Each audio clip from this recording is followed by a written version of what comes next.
Hello and welcome to Joy News Prime. We are coming to you from our studios here at Koko Mlimle here in Accra.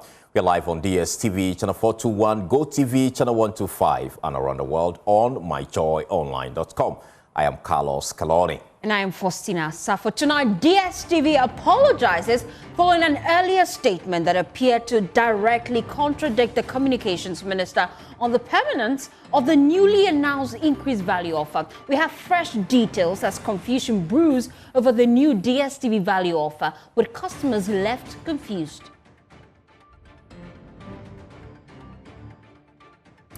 Also, Acting Chief Justice calls for swift justice in prosecuting illegal miners to help the Galamsey fight. We also hear from the Communications Minister, faulting his own government pace and calling for more action in tackling the menace. Also tonight, Public Accounts Committee recovers 12.9 billion Ghana cedis in misused public funds, but warns Ghana's purse is still bleeding. Home of independent, fearless and credible journalism. A good time to take a seat and please be our guest.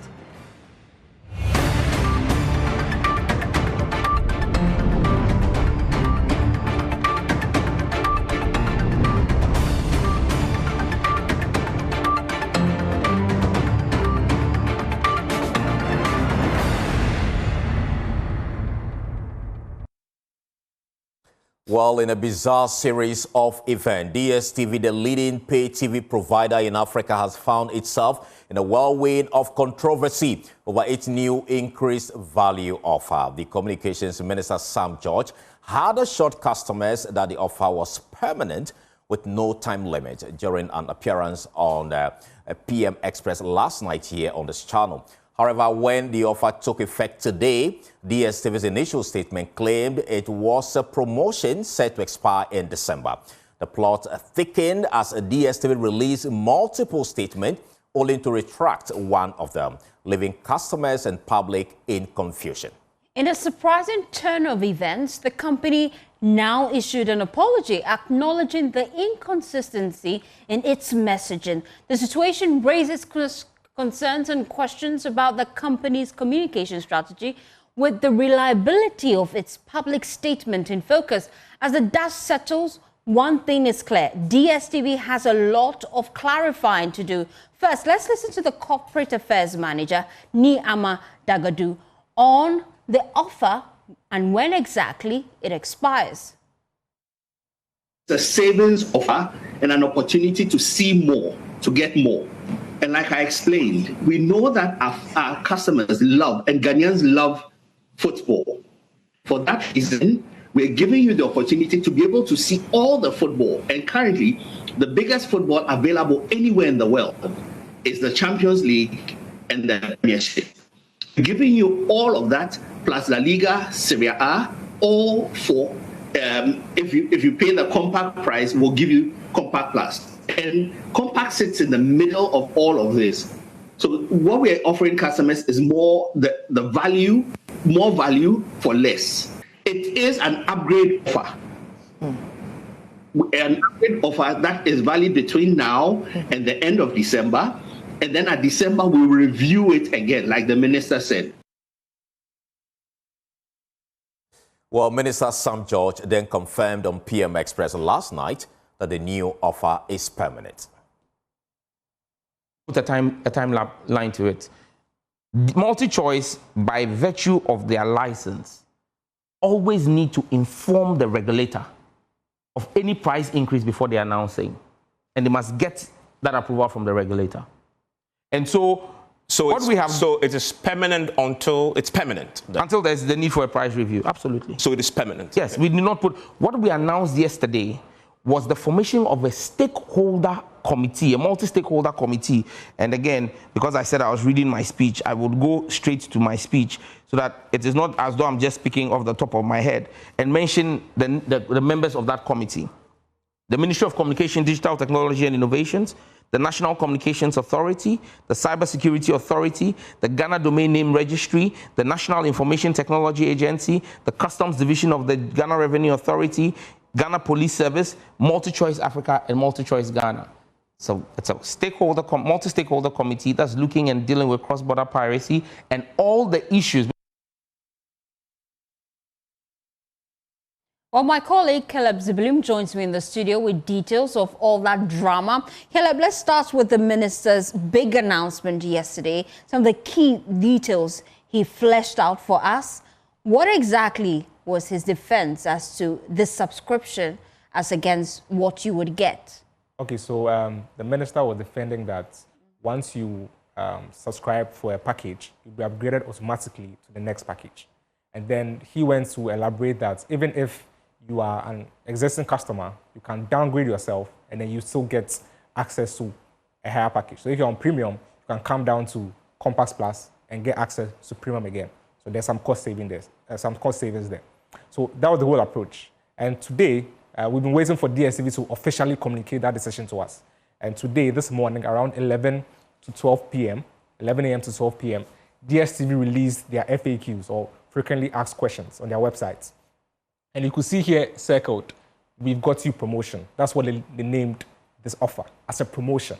And we just heard the minister sound saying that this is not a promotion, but this is permanent. So DSTV directly contradicting the minister that this is not a promotion, but it's permanent. So they said is, we've got you promotion, and it will last from 1st October 2025 to 31st December 2025, 3 months. Earlier, the PRO, or the corporate affairs manager for DSTV, said for 3 months, and then they'll review everything. So direct contradiction we can see here. Promotion lasting for 3 months. And then this same, we've got you promotion, at the same name here, we've got you promotion, happened earlier this year in June, 16 June 2025 to 31st July 2025. The same terms and conditions as being proposed this time around. So this is not something that is new. DSTV has done this before. So in DSTV's view, from the first FAQ, it was an extension of this we got you promotion. Then around 3:30 p.m. today, DSTV came out with a statement and they apologized. They said the FAQ they released earlier today created an erroneous impression of a contradiction. And we showed you the contradiction earlier. So DSTV apologized for that. They said they fully support Sam George's position, which was issued on September 29th. And now that's where they issued, because on September 29th, that's where they had the press briefing with Sam George and MultiChoice. And Sam George and MultiChoice, when they met, they didn't say anything about downgrade. They said that you'd be upgraded. So some of the communication with downgrade has been, a little ambiguous, and that's what we are trying to find clarity on. And also, they said no restriction on which bouquet a subscriber chooses, and then the committee will reconvene in 3 months, and they said to assess the impact of this offer, according to MultiChoice. But according to Sam George, they'll meet in 3 months to discuss the piracy issues with the DSTV Nigeria decoders being used in Ghana. So that was at 3:30. Then, about an hour after that, 4:30 p.m., DSTV came out with their updated FAQs again. And this time, they changed the word promotion to offer. So now they said, we've got you offer. The first one was, we've got you promotion. And then the first one was from 1st October 2025 to 31st December 2025. This time, it's just from 1st October 2025. So this means that it's no longer a promotion, but it's permanent now. So it's an offer running from 1st October 2025 till either party decides to. But it's important to know that this is subject to review when the committee meets in 3 months. Exactly. And amazingly, the initial statement they put out tells us that this offer will last for 3 months. Is it safe to say that MultiChoice deceived Ghanaians? We cannot say that emphatically, but then the first statement says promotion for 3 months. Then some back and forth, they issued a statement apologizing. They came out with a new FAQs which says it's not a promotion, it's an offer now. And then it's lasting, it starts from 1st October 2025 with no end date. So this means that this is going to be running till either party decides to stop this. But then another leg of this conversation is that we don't know if you can now downgrade from a higher package to a lower package and then so get that higher package offer. So if you downgrade from premium to Compass Plus, will you be able to get premium? So DSTV, in the new FAQ, the updated one, they asked this question in their FAQs. If I downgrade to a lower package, will I still be able to participate in the offer? And this is the answer they gave. It is advisable that a customer either stays on their current package or upgrades to a higher package to take up the offer. So it's very ambiguous. We don't know if you downgrade, you'll still be able to benefit from this offer. Simply put, they didn't answer the question. They did not answer the question. And in their statement, they came out apologizing. They did not address that either. So there's still some ambiguity there. And maybe as the offer goes on, we might see some customers reaching out or DSTV itself deciding to speak on the issue again and clarifying the matter for us. Thank you so much, Caleb. Now, this conversation is raging on all our social media platforms. You can log on to Joy News on TV to share your thoughts.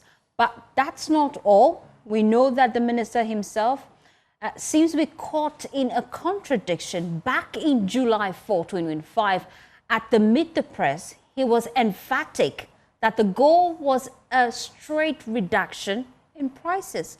Listen. And I've seen people make all kinds of funny comments on social media.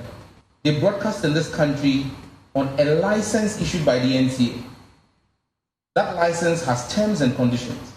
If you flout those terms and conditions, we have the power and mandate to revoke that license. And so we would use the power of the state to protect the citizens of the state. And like I said, tomorrow is a holiday, but tomorrow at 1 p.m., I will meet with the Ghana and South Africa team in my office. And I'm clear in my mind, that meeting will not come to an end without a reduction, an agreed reduction in the price. I have seen the attempt by the South African management to say that when you buy a package, they should upgrade you to the next one. We are grateful, but that's not what we want. We want a price reduction. And that's what we will push tomorrow at tomorrow's meeting. And I'll update the country as soon as we're done with that. Well, yes, just yesterday he told the media that his committee has indeed delivered on that promise, even though no outright reduction has happened. Depreciation Ghanaians are being charged an unfair and unreasonable price for the bouquets. Yeah. Again, you see, every time I spoke, I knew what I was speaking about. What constitutes the bouquet is the content. And so if you were being charged $570 for the content on Compact Plus, and per my August 1st tweet you have pulled out, I deemed it to be unfair and unreasonable. Today, by virtue of the collaborative work between the ministry, the NCA, and MultiChoice, for that same content on that bouquet, you can pay 190 Ghana cedi less.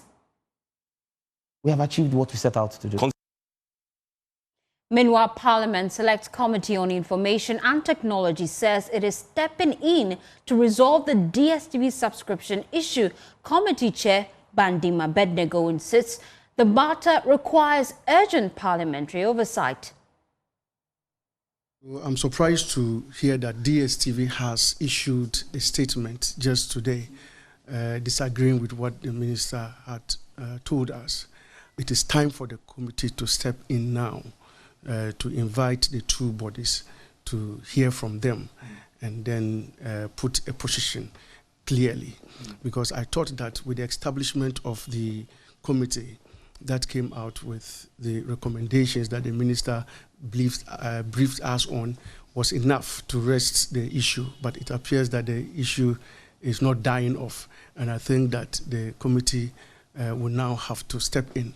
So I'm going to instruct the clerk of the committee to write to the ministry and DSTV so they can come and state their position. I think the National Communications Authority has to come here because it has to do with their regulatory activities here, so we can understand the issues and put this matter to rest. If there is, at the end of the conversation, if the committee will have to recommend legislation to guide the pricing mechanisms of DSTV activities, we will have to recommend that. Well, away from the DSTV, Acting Chief Justice Paul Bafuboni has issued a rallying cry to magistrates and judges, urging them to prioritize the prosecution of individuals involved in illegal mining, regardless of their social status or political affiliation. This call to action comes as the country grapples with the devastating environmental impact of Galamsey, including polluted waterways, destroyed forests, and contaminated soil. Fatau Bayaga report. Speaking at the 2025 annual general meeting of the Association of Magistrates and Judges of Ghana in Accra, Acting Chief Justice Paul Bafoboni said illegal mining is having a significant toll on individuals and communities across several parts of the country. Hence, they should attach urgency in the prosecution of illegal miners. We must ensure that prosecutions related to illegal mining and drug trafficking and abuse are handled with seriousness, impartiality, and urgency. And I mean urgency. He pointed out that drug abuse is a major issue in Ghana that undermines young people's aspirations, urging magistrates and judges to properly prosecute drug traffickers when such cases are brought before them. A research I recently stumbled upon made grim reading and got me particularly alarmed.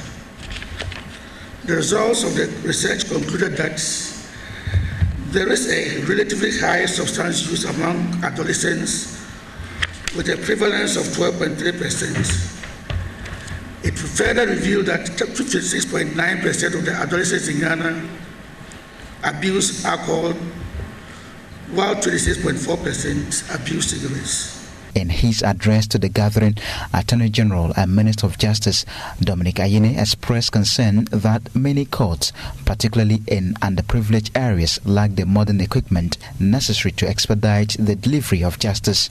As Attorney General and Minister of Justice, I am committed to collaborating with the Judicial Service and His Lordship the Chief Justice and Parliament to modernize our procedural laws and align them with technological realities. The Attorney General emphasized the need for courts to utilize technology to improve the efficiency of justice delivery.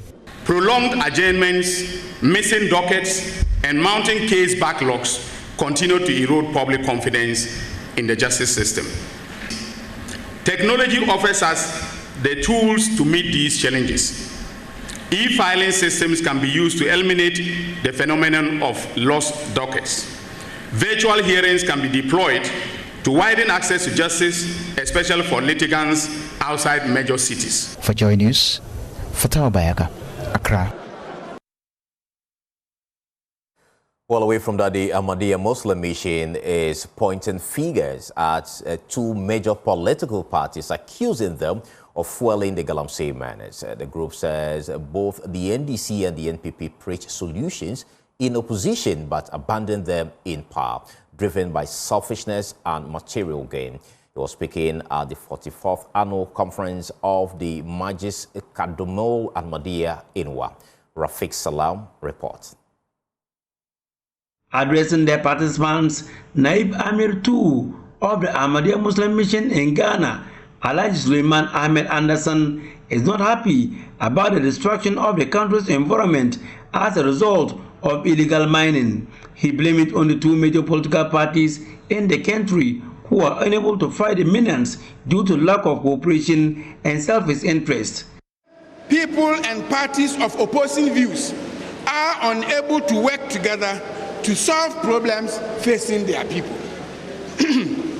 A typical example of this problem is the Galamsey menace we have in Ghana, on which the two main political parties we have in this country stands differently depending on whether they are in government or they are in opposition.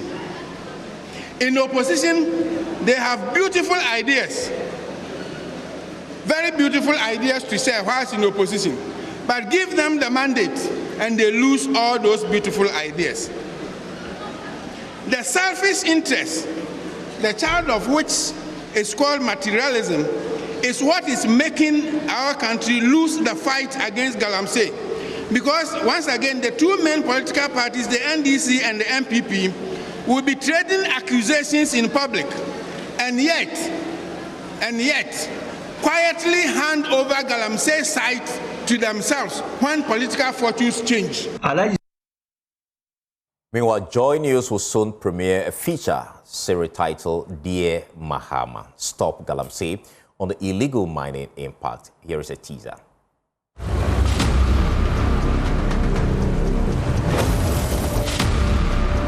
been reluctant to implement a state of emergency in the Galamsey fight. Central region, yellow bread or do. We've not exhausted the powers we even have. Dear Mahama, while you hesitate, pure water, 4, no they go. Using this water when I'm menstruating is a bit difficult for me.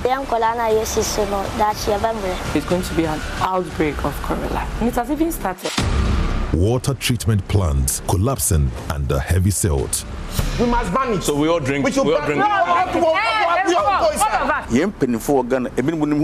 Ghanaians have voted for me, I will take that responsibility. Dear Mahama, the time has come to take responsibility. Mr. President, Mr. President, Mr. President, Mr. President. So, Mr. President, President John Dramani Mahama. Put a stop to illegal mining. Dear Mahama, Stop Galamsey, a joy news series coming soon.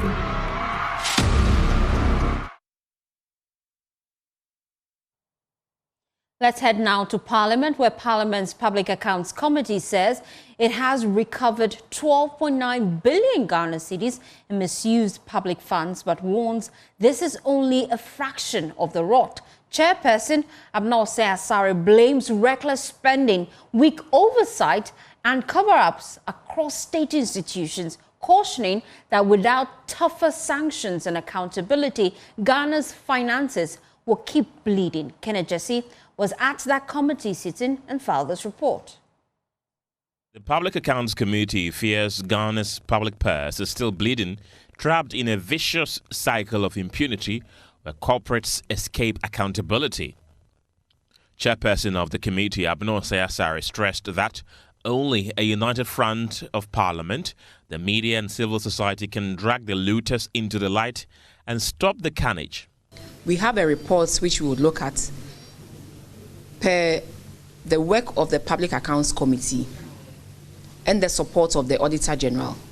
We have been able to retrieve about 12.9 billion Ghana cedis. And there's a whole report on that that we'll be sharing with the public at the right time. So yes, we are making impact, but we can do better than what we are doing now.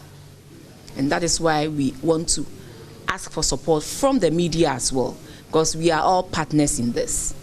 As we all bring it to the fore and see how best we can support each other to make sure the right things are done, I believe it will go a long way to reduce the infractions that we see when it comes to the management of our public finances.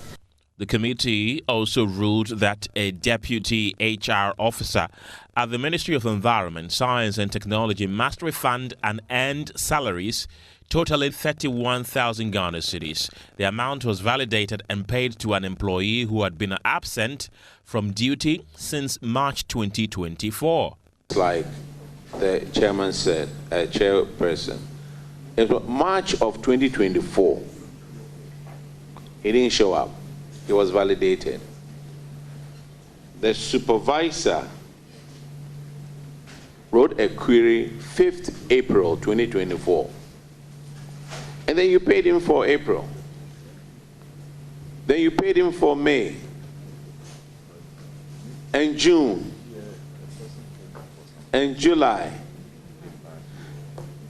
Madam, we'll make it simple. Whoever validated this person needs to pay this amount, 31,847. So ruled. Auditors, make sure that that person pays. The committee says the recovery of 12.9 billion cedis is progress but not victory. Without biting sanctions and ruthless accountability, Ghana's finances, they warn, remain under siege, and the looters will return to plunder again.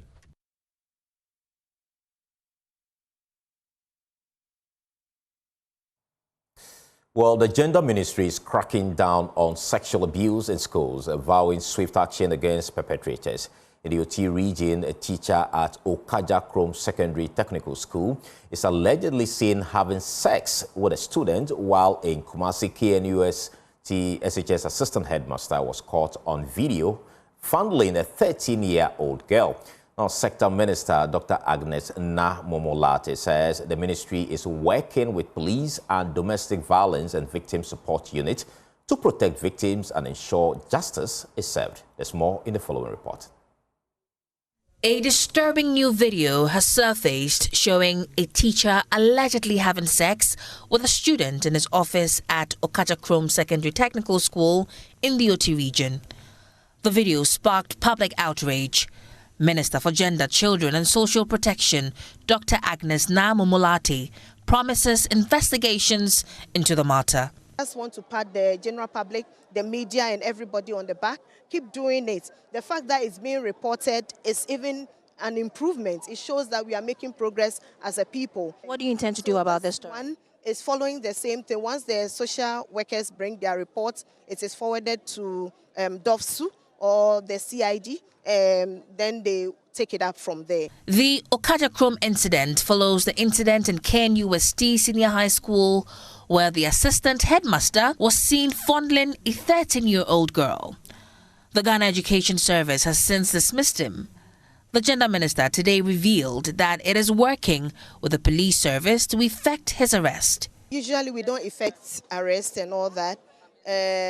We collaborate with DOFSU and then the police. So we've contacted them.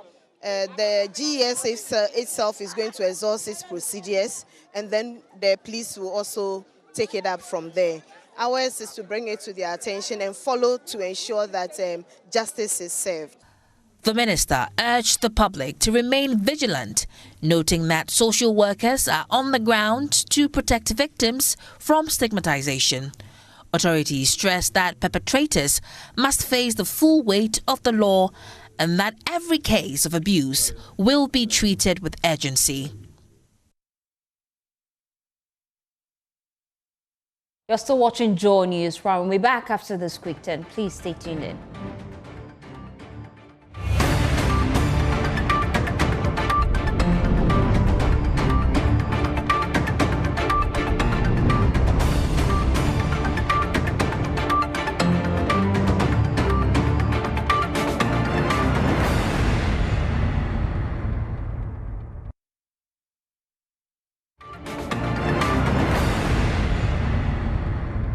Welcome back from the break to other stories now. Well, do not overstay your visas. That's the warning from President John Dramani Mahama to Ghanaians. He said the U.S. lifted visa restrictions because of government effort to tackle overstays.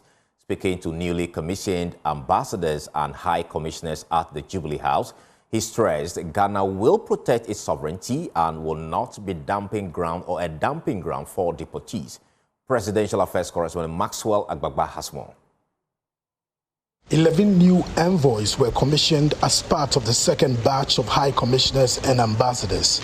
Notable amongst them were His Excellency Captain Retired George Kofi Mfoju, High Commissioner to Togo, Her Excellency Professor Dora Francisca Edubuando, High Commissioner to Canada, His Excellency Alhaji Abdurrahman Haruna Atta, High Commissioner to Namibia, His Excellency Kojo Choi, Ambassador to South Korea, His Excellency Kwesi Ahoy, Ambassador to the Republic of Serbia. In his speech, President Mahama said negotiations on the 15%. We apologize, we had to truncate that. We'll bring you that in subsequent bulletins. Well, away from that, the Director of the Health and Humanitarian Affairs at the African Union Commission has intimated good nutrition is a right of every child. He's rallying the support of all partners, both in the private and public sector on the continent, to ensure that no child will be condemned to hunger when we already have the solutions to protect them. Professor Julio spoke at the launch of UNICEF's first Food Africa initiative in Cotonou, Benin. MFI Tiamo Eli has more.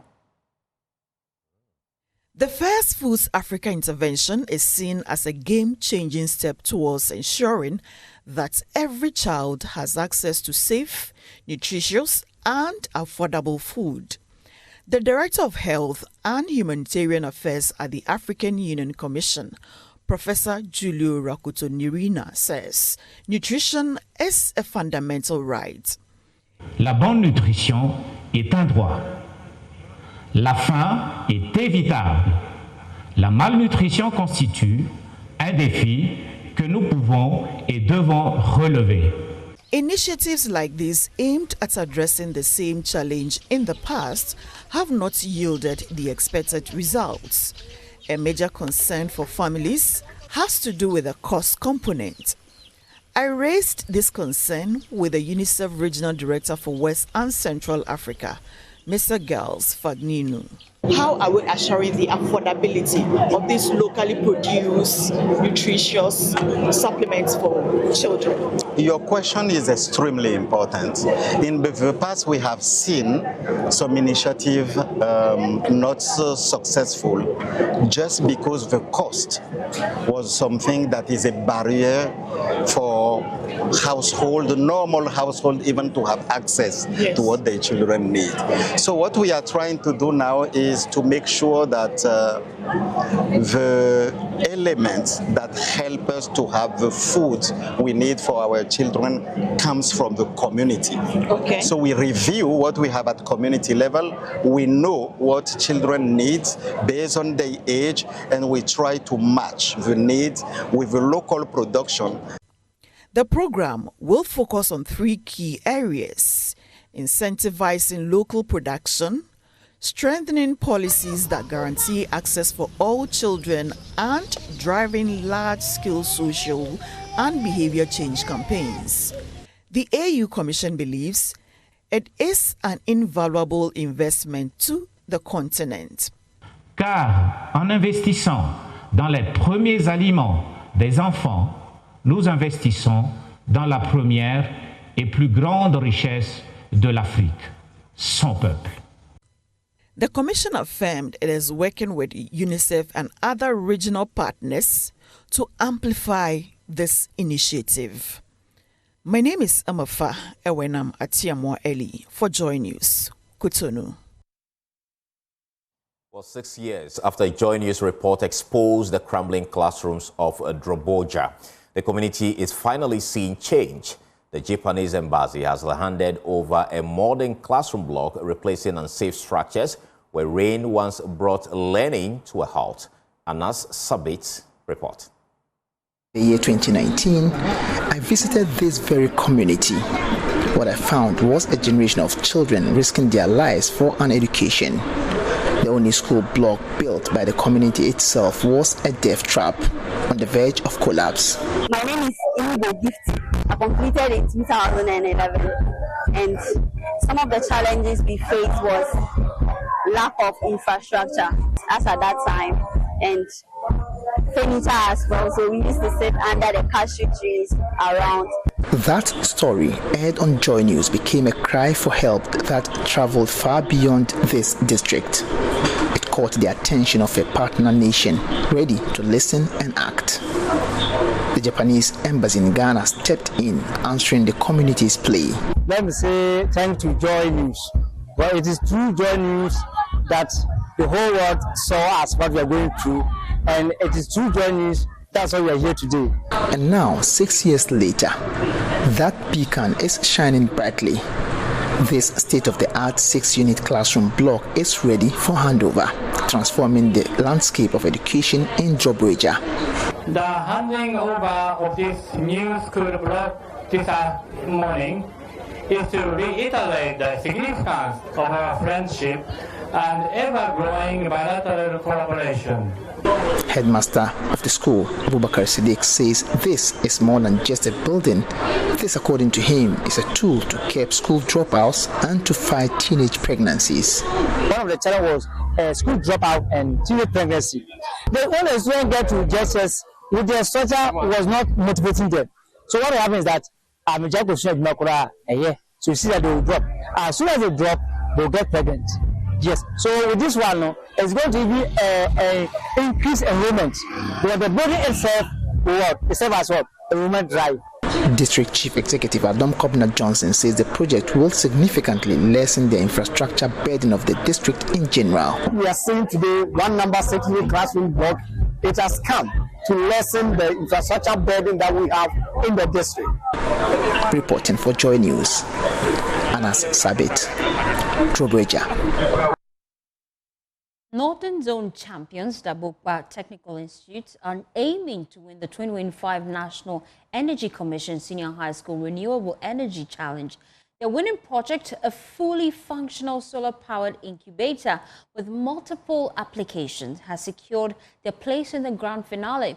The achievement adds to the school's recent successes, having topped the region and made notable national appearances over the past 2 years. Northern Regional Correspondent Martina Bugri reports from that region. We have decided to come up with the IBI version 1, which is the Intelligent Babies Incubator. We have noticed that across Ghana, a lot of babies die who are premature due to the fact that there are lack of incubators in our hospitals. Here at the Bukba Technical Institute, where students are working tirelessly to perfect their innovative solar-powered incubator project. This project won them the first spot for the grand finale to be held in Accra. The school has become a technology hub where students have produced various machines and electronic products such as an electronic bike, a car, solar panels, electric bikes, among other innovations. The school, which joined the Energy Challenge starting from the 4th position for the first time, have gradually become the champions in 2 roles. Alhassan Tuferu is the lead coach.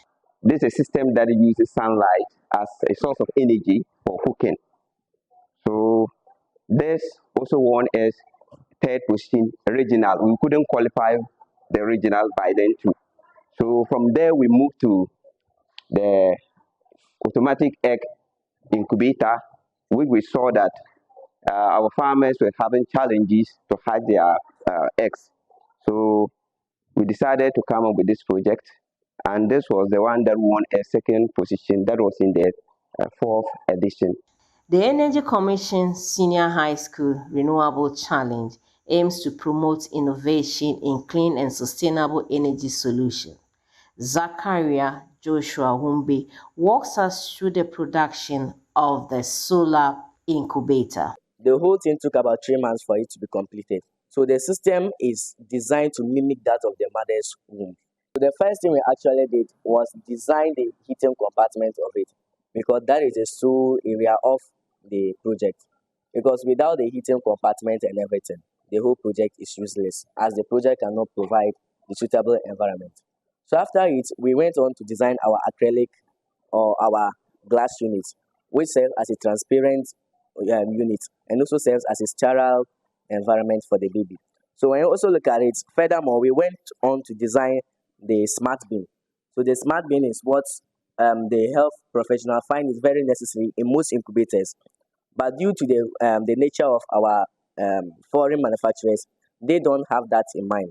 But we sorted out that after the baby is taken care of, the items used to take care of the baby should be sterilized instead of the doctor moving anywhere else. So it comprises of UV lights and a smart dustbin. So anytime you get close to the dustbin, it's able to open and you drop the bin inside.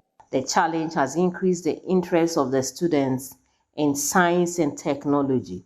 Taya Beatrice Nijamana tells us about how this has motivated her. Due to this competition, we have been exposed to several institutions.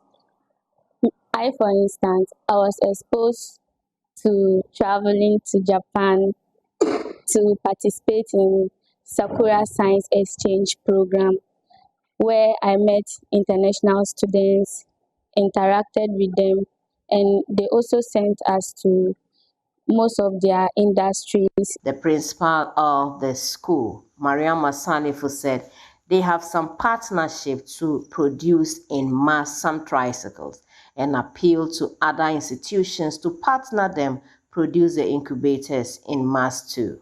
If you go out there, we have been able to make a neonatal incubator. I am using this platform to invite people in the neonatal incubator manufacturing industry to come for us to partner. E-motors, an industry that's into the manufacture of electric motorbikes, that saw our flyer on the social media and decided to reach out for us. And now you're still watching Joy News Prime. When we return, we'll bring you showbiz. Please stay tuned in.